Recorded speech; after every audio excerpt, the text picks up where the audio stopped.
And so I'm a natural telling people what to do and explaining to them why they should do it.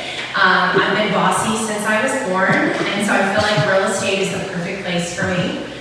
Most real estate agents are relatively bossy, and I think that makes me a good negotiator. But I'm also, I feel like, very flexible. I'm pretty good at doing more than one thing at a time, having been a teacher, and I think real estate agents need to be able to do that too. I'm actually from the Atlanta area myself, but I'm a military spouse. My husband's a Navy pilot, so we've been all over the place, and I've lived here in Lily Island for about 8 years total, but I get ripped away, and then I get to come back, and I get ripped away, and then I get to come back again. So here I am again for maybe 3 years, who knows.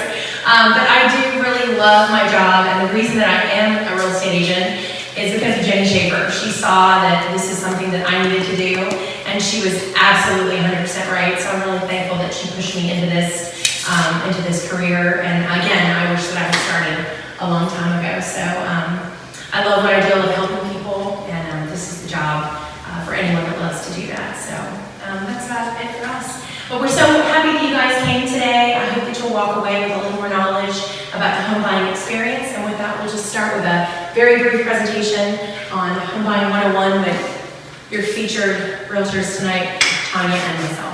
It is my pleasure to help customers and clients here in the area to purchase homes. And I got into real estate actually because I am a rehab junkie for house rehabbing. And I bought a house that my husband didn't want to buy, and he was out of town now with him. True story. We weren't married yet, and somebody said, if you guys can make it through this renovation, you can make it through anything. We changed out 9 windows. Do you need a realtor? Why? We're wearing blazers. Every realtor is just a ninja in a blazer. Having a little fun here. Okay, we have the expertise about real estate. It has its own language. I recently received a call from somebody who needed an agent that could speak Spanish. And if you have anybody or know anybody who needs somebody to speak Spanish, but this is another language in and of itself. If you look at these terms, your forms, reports, disclosures, inspections, contingencies, riders, EMD, ALTA, the CD. And those are things that when you are purchasing a home, you need to be familiar with these terms because you're going to hear them. You're going to hear them from your lender, you're going to hear them from your realtor, you're going to come across all of these items. And when you're trying to purchase a home, if you don't have an agent or a realtor and you're trying to just navigate the process, it can be really stressful when you don't know these terms.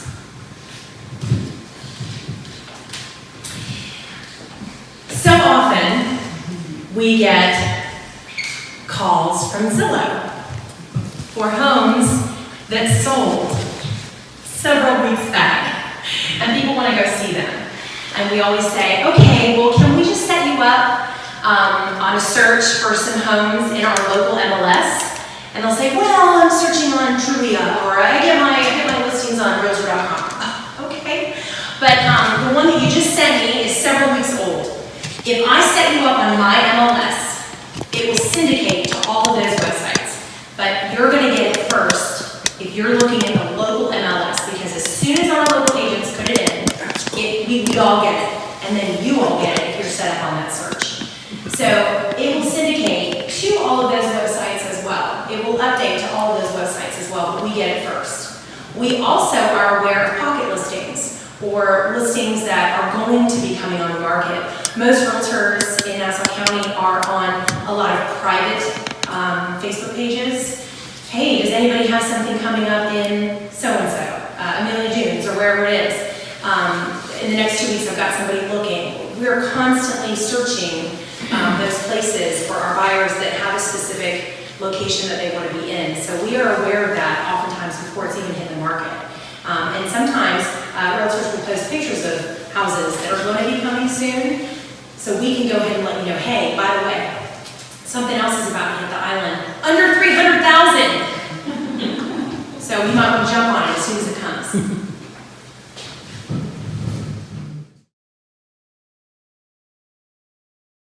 A skilled negotiator, competition, all cash offers, cutthroat tactics, and more. You need an experienced professional on your side to help seal the deal, okay? To find out how much house you can actually afford. You don't want to go looking at houses that you can't afford. You don't want to fall in love with something that you may not be able to get into based on your financial situation. So you want to ask for a pre-qualification letter, and Keith is going to explain a little more about this later, so I'm not going to go into detail. But that letter is what you're going to want to use when you make an offer on a home. Most of the time you need to submit that with your offer. It shows the seller that you are serious and that you can afford the home. It makes it stronger, and it tells them that you are a serious buyer.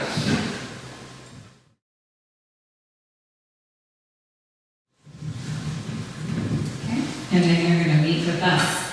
The great thing that we offer that's a little bit different from some other real estate companies, and it's not actually in the presentation, but I'm going to add it, is that we facilitate all of our transactions electronically. And that's a big difference. And if a customer wants to sign all the papers with a pen, and that's what they're most comfortable, we'll do that as well. But it's nice to have the ease to receive things in your email and be able to e-sign things. And we're going to talk about your needs and what you're looking in the perfect home, your location, the number of bedrooms, bathrooms, square footage, lot size, number of garages, and so forth, okay? We will send you properties that meet your criteria. We even have, and there are some agents in this area that don't know how to do this. I have, for example, a client right now, I have them on a search on a map, and I drew like a circle in that area, and they only get listings as soon as something in that circle comes up. So, and honestly, there are people here that are selling real estate that do not know how to utilize these tools to best meet your needs and the criteria. So again, and I also will add one other thing too. You know, we're not fly-by-the-seat type of realtors. We're here for the long haul. If it takes you a year, or it takes you 10 months, or it takes you a year and a half, you know, however long, we're going to keep working hard to find those properties for you.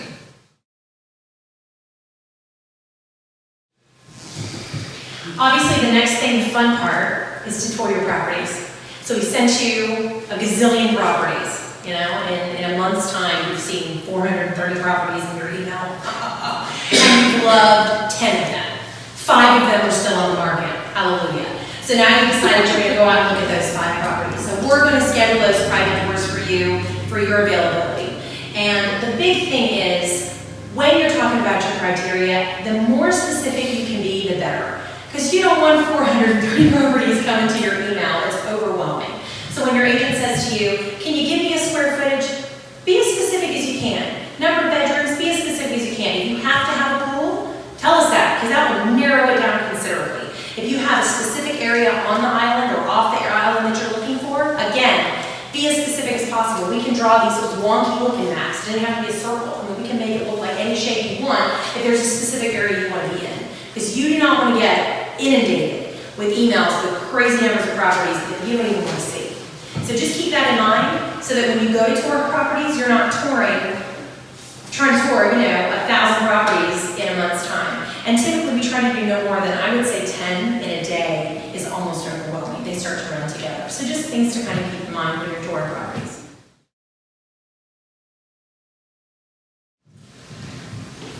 Okay, and you stumble in the house and you just walk in and you tour it and you've fallen in love. Now we're going to make an offer, okay? Normal time frame, we ask for about a 24-hour response time from the time we submit the offer. And sometimes we have notes on the listing that say that they need 48-hour response time because the seller might be overseas, or it might be 2 people in a trust and they need more response time because they've got to talk it over, talk the offer, and they've got to discuss if they're going to counter or what's going to happen from there. Okay, and be prepared to negotiate. Okay, it's very rare that we submit an offer on a property and then the seller goes, yeah, I'll take it. Okay, unless it's a full price offer. And we are seeing more and more and more full price offers in this area, especially if the listing agent or is listing the property priced to sell. You know, you gotta go in strong and not say, okay, this property is priced at $275, but I want to get it for $250. Even though $275 is the fair market value for it, then we need to be prepared to go in strong with the offer. Okay, we place a deposit. We can facilitate this for you, whether it's through a check or through a wire transfer of about 1.5% or 1% of the purchase price. Okay, for example, if it's a $300,000 house, we're looking at $3,000 that goes into an escrow, and that's what we call an earnest money deposit, an EMD, and that is held at the attorney's office or the title company of your choice. We work closely with the local attorney on Center Street and Wood and Smith to facilitate most of our closings. So, and then now we wait, you know, we have to, you know, give them time to respond. And if you're competing against a cash offer, there's a lot of different things that come into play with that. Sometimes a seller will take a cash offer even if it's less than the listing price. If there are two, we're in a multiple offer situation where there's more than one person who wants to buy the property, which we are running more and more into multiple offers on this island, especially when it's a hot property. Okay, you have to remember that when you see something online, about 100 other thousand people have seen that property too, and if you liked it, they did too. So it's you know, gets people's interest, and it's just good to know this because sometimes people, even as experienced buyers, okay, if you haven't been in a market like we're in here in Courtney Beach or in all of Nassau County, they don't understand sometimes, well, why didn't I get the house? And then if you look at the closed price, they say, well, I offered XYZ, but they sold it for less. Then it was more than likely a person who's paying cash that doesn't have to go through an appraisal and can just write a check and go right to closing in an expedited fashion. Okay, so just be aware of that. Roof inspection, WDO, wind mitigation, home inspection by 360 inspections. That's Paul back in the room who's going to talk to you guys. You might need a 4-point inspection for the bank. There can be a chimney inspection if it's an older chimney. There can be a pool inspection. So there's lots of different types of inspections that you may need, but you definitely want to get a home inspection. Even if you're buying new construction, I would recommend getting a home inspection. I've bought 3 new constructions myself, and I've gotten a home inspection on all 3. Because the builder is going to do their own inspection, it's not as good as what you're going to pay for. So just so you know, I had quite a few things that the builder had to come back and fix on my last house that I purchased. It was brand new and inspected by the builder. They did a great job inspecting that house. So then you're going to get a survey, especially if you're going to have the bank or the lender, if you're going to have a lender mortgage, you're going to need a survey. Appraisal, also ordered by the lender, paid for though by the buyer, just FYI. And then when you're done with all of that, if you're getting a mortgage, it's lender, lender, lender, lender. It's going to be so much information that you're going to keep passing to them. And again, he's going to talk to us about that in just a little bit. But it's a lot of information.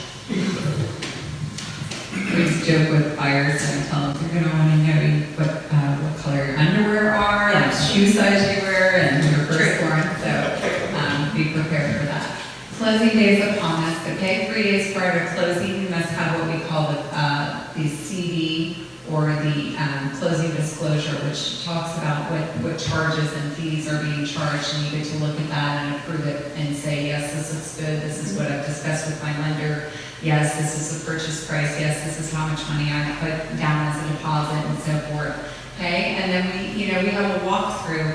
Typically like to do the walkthrough 24 hours before the closing, but it is typical to go the morning of if you have an afternoon closing. I've even done a walkthrough at 8 a.m. before and then gone to a closing at 9.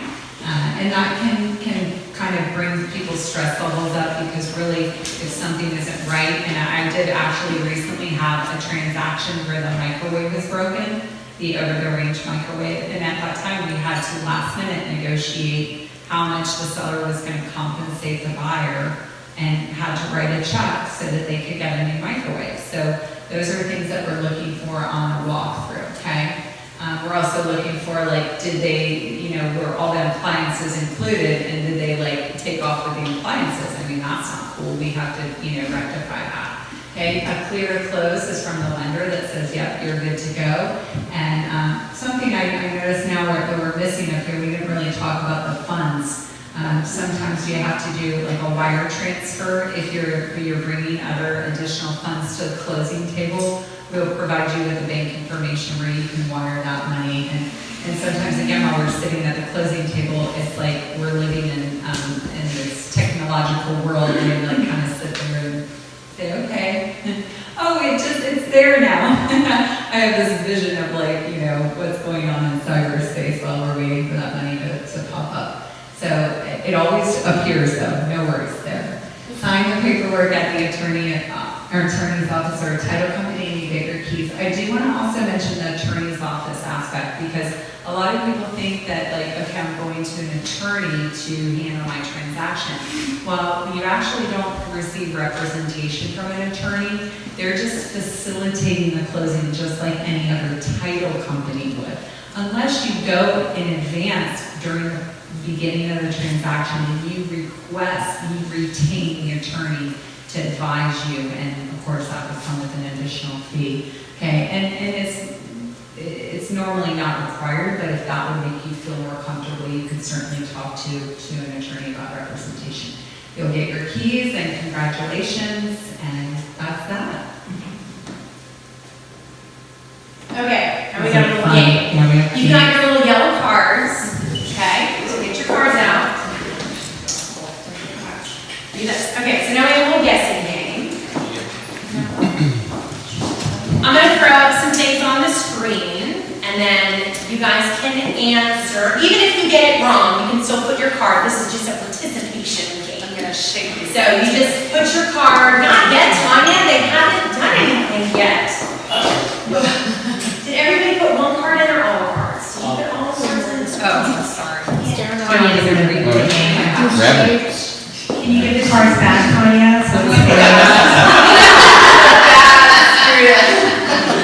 It's my fault. The teacher did not turn in the direction. So while they're separating the cards, the game goes like this. As long as you just make a guess, then you can put your card in the fishbowl. Okay? So one guess per number or thing up on the screen. So, okay, everything I'm going to put up here has to do with real estate, shocking, in Nassau County. And it's going to have to do with this past year, 2018, and the month of January for 2019, because we didn't have the month of February up yet for statistics. So, there's just a like that. So we're just going to have some things up here. You guys can make some guesses, and then we'll go to the next screen and we'll see if any of you guys were right. So you can just raise your hand, and did you just collect them again? Okay, she collected one card, so everybody gets a freebie. It's like a free space, like we're playing bingo. Okay. So the month is June. Does anybody want to guess what the month of June in 2018 was for Nassau County? It's Sarah, right? Yes. The best month for selling houses. The best month for selling houses. I think that's probably sort of. Well, what do you think? Elaborate. Could you elaborate? Be more specific. That's very general. That's the most sales. Largest amount of sales. Most sales. You want to give her that? Okay, we'll give her that. I think that's pretty good. Oh. Wait. I'm heavy-handed. So in 2018, more homes were closed in June than any other month. Now you have to think about it. Closing times typically 30 to 45 days, so back it up. And think about when most of those homes went under contract. Can anybody do that math? Spring, February. In the spring, we'll be very generalized. So we're moving into the spring now. So if you would like to think about the amount of inventory and when most people are buying, even in Florida, that would be the spring time. Okay, so let's go to the next one. So she went out? She got. She No, you're not getting. He doesn't know the rules either.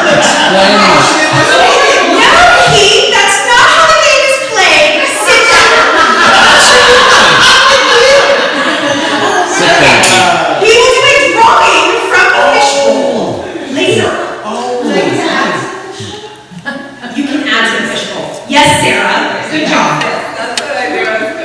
Thank you, Sarah. The first one will plan is a resident plan. Sarah's an A student. Okay, so the next number is 201, and this also relates to last year in Nassau County. Anybody want to make it? House is sold.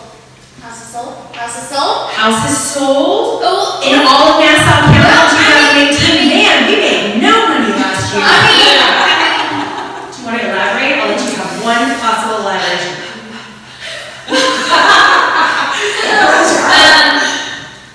She has some competition. Now, thumbs up. Go ahead. In one day? In one day? No. That's impressive. Very sold in June. The house is sold in June.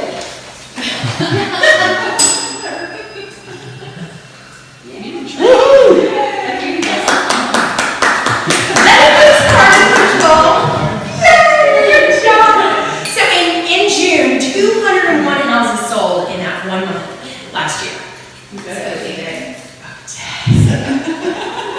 We only got like 6 realtors. Wow, they were busy. Time is. Okay, our next amount is 354,000. See, now everybody's catching on. Okay. Yes. Tell me your name again. Median amount in the county. Ooh, I like that math terminology. The median amount in the county when? In the whole year or in June? June. Let's see if he is Loss correct. probability. The average price of a home sold in Nassau County in June was $345,813. Now remember, this is all Nassau County, so this is on the island $1 million and off the island. This is Nassau County, so we're looking at Hilliard, Callahan, Ridley, Virginia Beach. So median, not average. It's median. Big difference. So if you know math, you know that that is just right in the center. Okay, just so you know. Here's our next number. The number is 80. Again, this is homes. And I'll tell you, no, I can't tell you that because then you'll know. Never mind. Just make it. Number of houses that y'all sold. Man, that would be awesome. No, that's great. Thank you for that. You're welcome. It's an exception for. We are. Yes. Was it sold weekly in June? Weekly in June. Man, that would be a good guess. Anybody want to make one more and then I'll look at them over? Yes. Sold in the island in June. Oh, that's a pretty good guess, but it is not. I'm trading you up on this one. This year, in January, 80 homes were closed. Okay, so you have to remember that June is our hot month, typically, summertime, okay? But in January, Double hot. January tends to be a really slow month. So 80 homes in 2019. Anyone want to make a guess? $383,000. Sharon? Average home price in January. Well, almost. Sharon? Yes, you got it. That was the average home. I'm sorry, for January. She is correct. Average home. So put your ticket in the bowl. You did fill out tickets, right? Yeah. Did you guys fill out tickets? Well done. So you can see the price has gone up just a little bit, but it's an average. See, so it's going to throw you off. So this is the average home price. So this does take into account the millions of dollars. But it also takes into account Hilliard, Callahan, Yulee, all the new construction that's going on in there, so you can think about that. Oh, I don't know why I did that. My brain is feeling like I needed a team. Okay, the number 13, although it is unlucky, it means something else. Yes, Sarah? Houses you guys sold in January. No? No? It's just Nassau County. Yes? Number of the houses sold in January. No. Sharon? Number one closing day? Say it again? Closing day? Number one closing day? Like the 13th of January? Lucky number 13. No. These are the lucky ones. Ready? Watch this. This is the median number of days from list date to contract in January of this year. Wow. Yeah, This is a huge decrease. this is why I need to be read. Yes, and so this is why we ended with this number, because this is crazy fast. Yeah. for this county. So what is happening right now is the inventory is a seller's market. Okay, as soon as they put it on the market, especially if it's on an island, it's getting sold. So things are moving really fast. And anybody that's interested in off the island, I was just talking to several new construction people, anybody you know that's interested in their inventory, their spec homes are almost gone, and they're not gonna have anything till the end of summer, beginning of fall. So it's like, they're gonna have this empty container with nothing to show everybody. So anyways, that's where they are right now. So these are just stats that matter, it's just a recap. But this just shows you for 2018, this is the graph for homes closed. So this is June right here, the one that's so tall. So just so you can see what happens in 2018 with the homes closed. Look at June. Look at even December is kind of higher than I anticipate, you know. But look at January of 2018. This is January. No surprise there. So just a recap of what we just discussed. And so moving on from there, why do they sell so quickly? Real quick, because I know we're running out of time, Tonya. So location, price, features, staging. You guys see a home and you're like, oh, that's beautiful. Look at that kitchen furniture. It's not your furniture.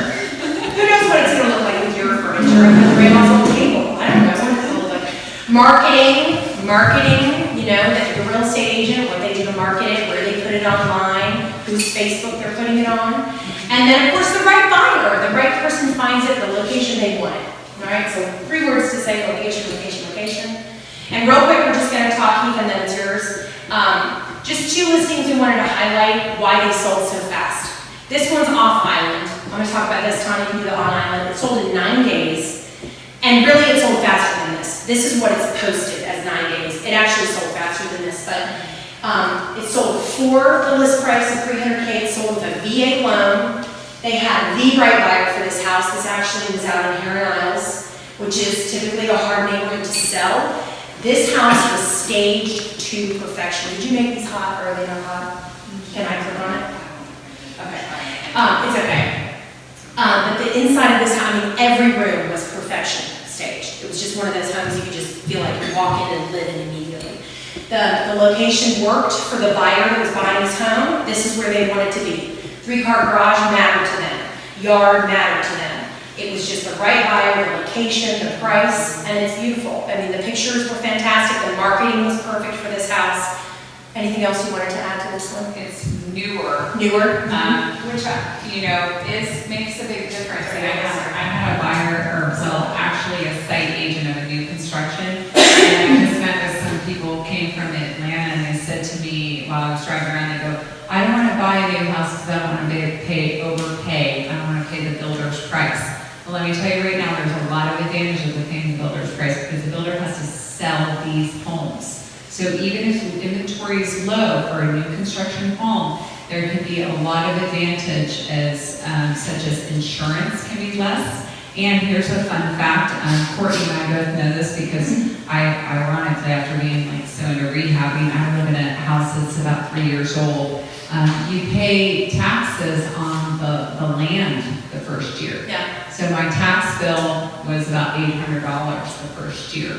Until it got reassessed with it. Year 2 is always painful. Yes, it does drastically increase, but those are some of the advantages. And you can see this house was built in 2015, so it was a newer home. It was, it showed very well. And to tap on why does it say 9 days online that it sold? Well, when we list a house, it's got to go by the listing agreement date. So if I get a listing agreement from somebody on a Monday, but I don't get the pictures and everything into the MLS until Wednesday, well then they already act like it's been on the market for 3 days. So this house was probably really on the market for only maybe 5 days.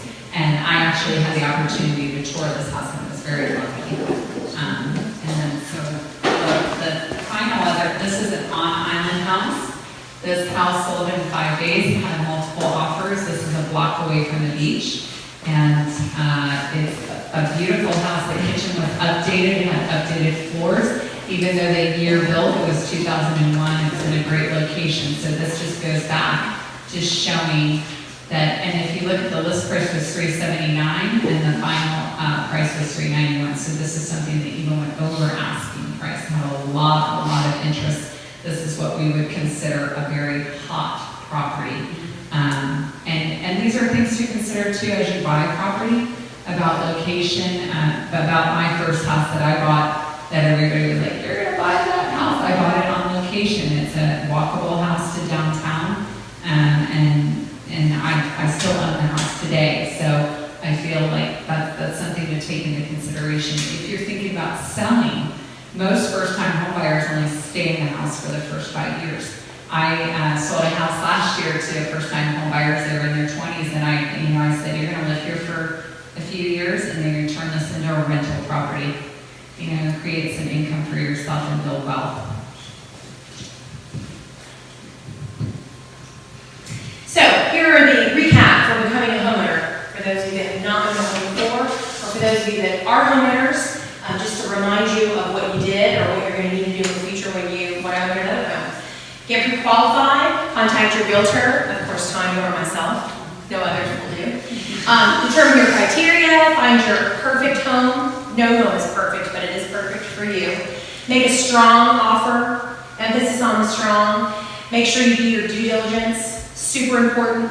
We've got Paul here to talk to you about the home inspections here in just a little bit, and then close, congrats. And of course, make your first mortgage payment and stop paying rent, because now you're building long-term wealth for yourself. And that's what you're going to be doing.